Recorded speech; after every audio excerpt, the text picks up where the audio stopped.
Euforia dan terlalu umbar janji di awal, Boeing akhirnya menyerah pada niat Indonesia untuk mengakuisisi 24 jet F-15EX, ini bukan kampanye aktif lagi bagi perusahaan.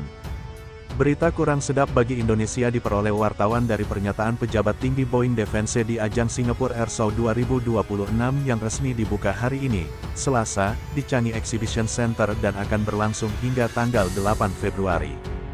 Dalam pernyataannya, Bernd Peeters, Wakil Presiden Pengembangan Bisnis dan Strategi untuk Boeing Defense, Space and Security, mengatakan bahwa Boeing secara resmi telah menghentikan kampanye aktif penjualan jet tempur F-15EX ke Indonesia dan membatalkan rencana kesepakatan pembelian 24 unit yang diteken pada 2023.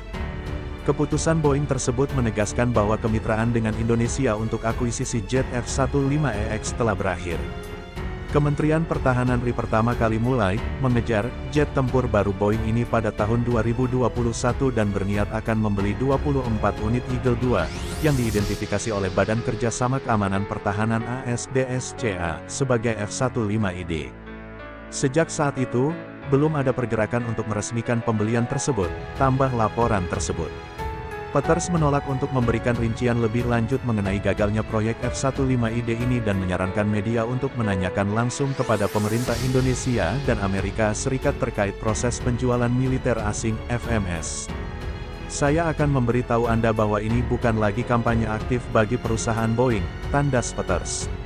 Meski demikian, di luar F-15EX, Boeing masih berkomitmen untuk bekerja sama dengan Indonesia dalam program yang lainnya yang sudah ada, seperti pengadaan armada helikopter AH-64E Apache Guardian. Isu politik hukum terkini, tantangan Prabowo hingga blok militer RI. Presiden Prabowo Subianto menantang pihak-pihak yang menyerang kebijakannya untuk menyalurkannya melalui jalur demokrasi pada pemilu 2029. Hal itu disampaikan Prabowo saat memimpin Rapat Koordinasi Nasional, Rakornas, pemerintah pusat dan daerah di Sentul, Bogor.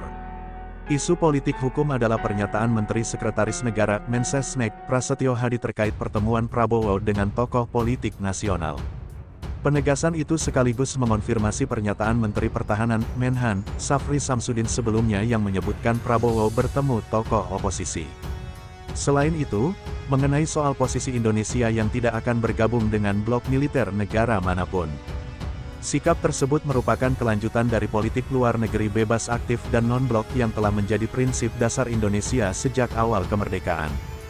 Presiden Prabowo Subianto menegaskan, pihak-pihak yang tidak menyukai kinerja